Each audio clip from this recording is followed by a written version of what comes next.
इजनरेटेड version, सौम्य और गहरी शैली में। दोस्तों, औरत हमेशा अपनी भावनाएं शब्दों में नहीं कहती। कई बार उसकी आंखों में, उसके हाव भाव में और उसके बर्ताव की बारीकियों में बहुत कुछ छुपा होता है।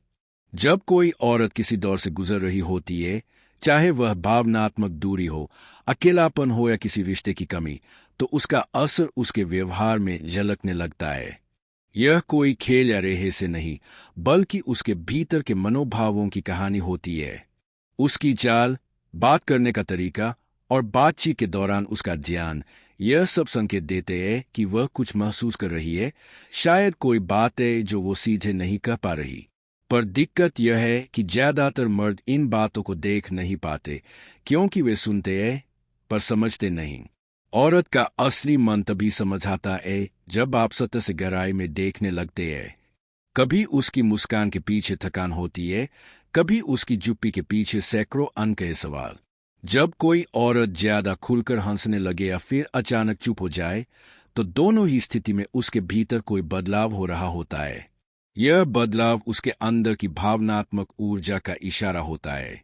मनोविज्ञान कहता है कि इंसान अपनी भावनाओं को छिपा नहीं सकता, वे हर हाल में उसके व्यवहार से आया लगती है।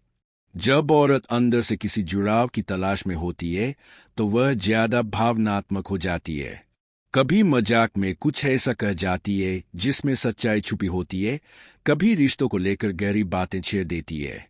और यही पल होते हैं जब आपको सुनने और समझने की जरूरत होती है, न कि निर्णय देने की। हर औरत यह चाहती है कि कोई उसे समझे, बिना पूछे, बिना टोके। जब आप उसकी नजरों की भाषा, उसके लहजे की कोमलता और उसकी चुप्पी की गहराई को पढ़ लेते हैं, तो वहीं से असली जुड़ाव शुरू होता है। यह जुड़ाव सिर्फ शब्दों से नहीं, बल्कि संवेदनशीलता और इज्जत से पैदा होता है। तो भाइयों, अगर आप सच में किसी औरत को समझना चाहते हैं, तो उसे प्रभावित करने की नहीं, बल्कि महसूस करने की कोशिश कीजिए। उसकी नजरों में जो अनकहा है, वही उसकी असली कहानी है। और जो मर्द यह कहानी पढ़ना सीख जाता है, वही उसके दिल के सबसे करीब पहुंचता है।